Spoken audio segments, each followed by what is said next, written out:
झारखंड में खाली हुई राज्यसभा की सीटों पर होने वाले चुनाव से पहले जहां झारखंड मुक्ति मोर्चा के जरिए ये कह दिया जाता है कि दोनों सीटों पर वो अपने ही प्रत्याशी को उतारेंगे, और जहां झारखंड में ऐलान किया जाता है तो वहीं असम में कांग्रेस पार्टी झारखंड मुक्ति मोर्चा के साथ गठबंधन में चुनाव न लड़ने का फैसला कर लेती है।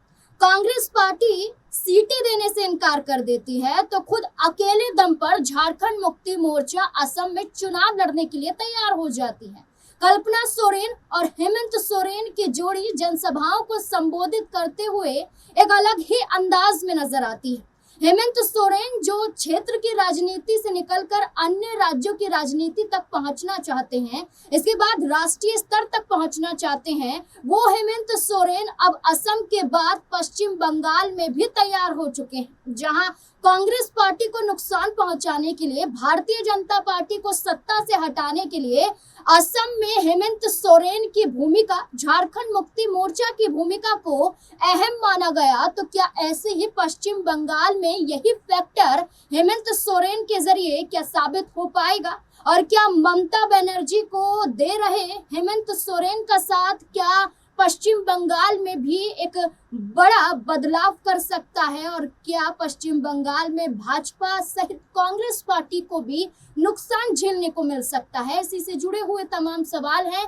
सिर्फ एक चेहरा हेमंत सोरेन, एक पार्टी झारखंड मुक्ति मोर्चा और दो राज्य, और क्या पड़ेगा इस पर असर, इसी पर चर्चा करेंगे। हमारे साथ हमारे सहयोगी अमन सर जुड़ चुके हैं। सर, बहुत बहुत स्वागत है आपका।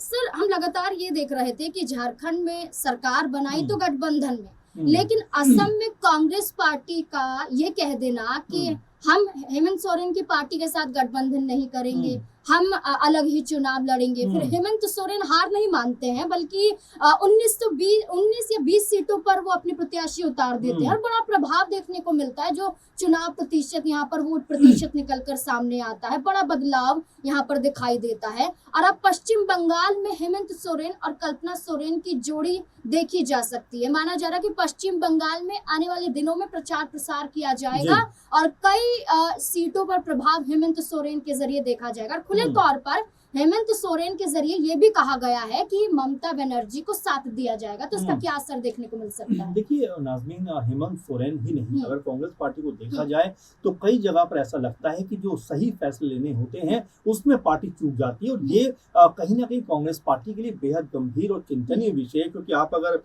हरियाणा को देखें तो वहां पर भी आम आदमी पार्टी सिर्फ 4-5 सीटें मांग रही थी। कांग्रेस पार्टी ने कहा कि भाई हम एक भी सीट नहीं देंगे, सरकार बनने वाली होती है, ऐसे तमाम सारे सर्वे और तमाम सारी बातें चल रही होती है। अचानक जो है तमाम जो पूरा माहौल था कांग्रेस पार्टी के खिलाफ जाकर बीजेपी सरकार बन जाती है। मध्य प्रदेश आपको याद होगा, उस वक्त भी अखिलेश यादव कह रहे थे कि भाई हमें 4-5 सीटें चाहिए, लेकिन कांग्रेस ने और खासकर कमलनाथ ने कहा कौन अखिलेश मैं नहीं जानता। अगर आप असम को देखें तो 19-20 वहां पर जो आरक्षित सीटें उसके ऊपर हेमंत सोरेन लड़ना चाहते थे चुनाव की, भाई इन सीटों पर तो कम से कम हमें चुनाव लड़ने दिया जाए। बाकायदा कल्पना सोरेन और हेमंत सोरेन दिल्ली पहुंचते, कांग्रेस के तमाम जो बड़े लीडरशिप उससे मुलाकात करते हैं, लेकिन कांग्रेस पार्टी कहती है कि भाई हम 5-6 सीटें तो आपको दे सकते हैं, उससे ऊपर नहीं देंगे। आखिरकार हेमंत सोरेन जो है अपने तमाम प्रत्याशी उतारते हैं, और अब जो गठबंधन की कह सकते हैं अपनी पार्टी होती है, उसी के खिलाफ एक तरीके से प्रचार प्रसार करते हुए नजर आते हैं। अब इन 3-4 राज्यों को देखने के बाद आप अगर वेस्ट बंगाल को देखें तो यहाँ पर भी अगर बीते 30-40 सालों की बात की जाए तो कांग्रेस पार्टी कोई प्रभाव में नजर नहीं आती है। 15 साल से लगातार ममता बनर्जी मुख्यमंत्री, उससे पहले कह सकते हैं बामदल वहां पर सरकार में थे 30-35 साल तक। तो कुल मिलाकर कांग्रेस के लिए जो स्थिति है वो कोई बहुत ज्यादा आशावान नहीं है।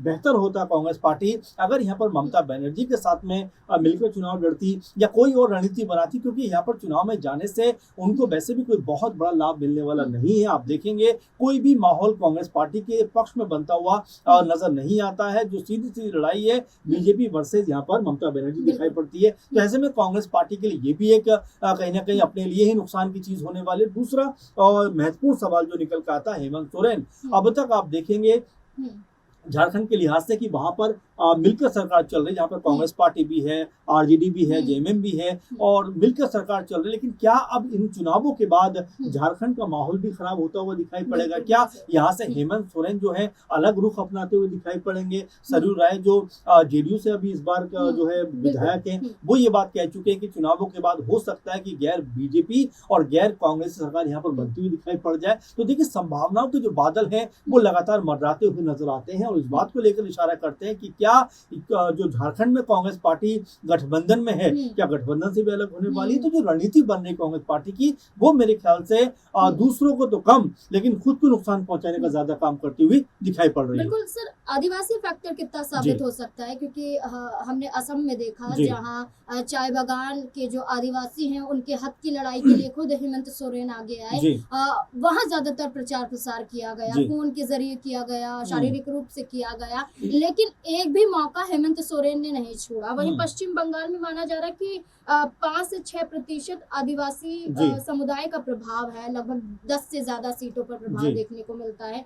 तो क्या पश्चिम बंगाल में भी आदिवासी फैक्टर हेमंत सोरेन की वजह से जाहिर बात है अगर वो ममता बनर्जी के चुनाव प्रचार करते हैं, इसका मतलब ये कहने की जो 5-6% के आसपास आदिवासी वोट बैंक दिखाई पड़ता है, वो जरूर चाहेंगे कि ममता बनर्जी के पक्ष में पड़ता हुआ दिखाई पड़े। और देखिए, कहते भी कि बूंद बूंद सागर भरता है, घड़ा भरता है। अगर यहाँ पर हेमंत सोरेन जो है अगर ममता बनर्जी को सपोर्ट करते हैं तो जो वोट बैंक है उसके ऊपर फर्क पड़ता हुआ दिखाई पड़ेगा। और देखिए, इससे पहले भी हमने देखा है कई दफा कि अखिलेश यादव हो, तेजस्वी यादव हो, तमाम लोग जो है वो ममता बनर्जी का सपोर्ट करते हुए दिखाई पड़ते हैं। लेकिन महत्वपूर्ण सवाल क्या है कि देखिए, जहां महागठबंधन की बात करते हैं, जहां इंडिया गठबंधन की बात करते हैं, आखिर क्यों साथ में मिलकर जो है कोई बेहतर रणनीति नहीं बन पाती? क्या कांग्रेस पार्टी 10-20 सीटों पर चुनाव नहीं लड़ सकती थी? उसको पता है कि भाई ममता बनर्जी टीएमसी का जो होल्ड है बंगाल में बहुत ज्यादा है, तो शायद बेहतर स्थिति निकल के आती। लेकिन आपस में जब तकरार मिलती है, और दिल्ली में आपने देखा कि अगर कांग्रेस पार्टी और अगर आम आदमी पार्टी ने मिलकर चुनाव लड़ा होता तो शायद बीजेपी सत्ता में नहीं आती। लेकिन जिस तरह के फैसले कांग्रेस पार्टी की तरफ से किए जाते हैं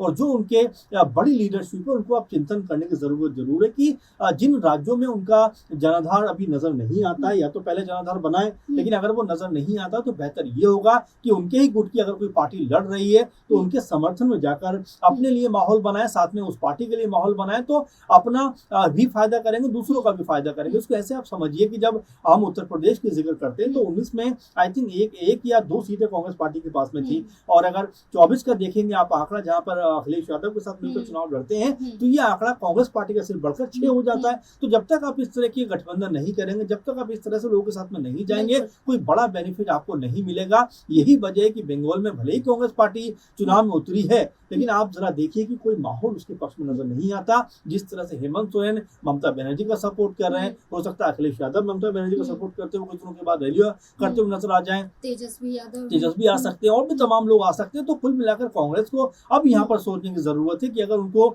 बड़े भाई के तौर पर चलना है, यानी कि अपने आप को बड़ा दिल का जो दल है वो बनाना है, तो यहाँ पर तमाम जो उनके साथ के दल हैं उनके साथ में एक मजबूत गठबंधन करना पड़ेगा, मजबूत कह सकते हैं कि साथ में अपने उनको लेकर चलना पड़ेगा। लेकिन अगर जिस तरह से हम असम में देख रहे हैं, जैसा हमने हरियाणा में देखा, जैसा हमने दिल्ली में देखा, जैसा जो है हम अब कह सकते हैं बंगाल में देख रहे हैं, तो उससे कांग्रेस पार्टी का फायदा ना होकर कहीं ना कहीं लॉस होता हुआ दिखाई पड़ेगा। अच्छा, इस बीच में क्या भाजपा को फायदा होता हुआ नजर आ सकता है? जैसे कि हमने असम में बात की कि हेमंत सोरेन तो आए लेकिन प्रभाव भी छोड़ा, लेकिन कांग्रेस पार्टी के लिए ये कहा गया कि ये नुकसान हो सकता है। जैसे आपने कहा कि राष्ट्रीय स्तर की पार्टी तो है, लेकिन विचार करने के आधार पर सही फैसले नहीं ले पाती है, ना ही गठबंधन में फैसला ले पाती है। आपने कई राज्यों का जिक्र भी कर दिया, मध्य प्रदेश हो, दिल्ली हो, या फिर बिहार की बात कर लें, तो कई ऐसे फैसले नजर आते हैं जहां मिलकर लड़ाई तो लड़ने की बातें करते हैं, लेकिन सामने जब आते हैं तो गठबंधन में नहीं नजर आते हैं। तो सीधा सीधा भाजपा को भी फायदा होगा। जाहिर बात है कि इंडिया गठबंधन बना वो इसीलिए बना था कि मिलकर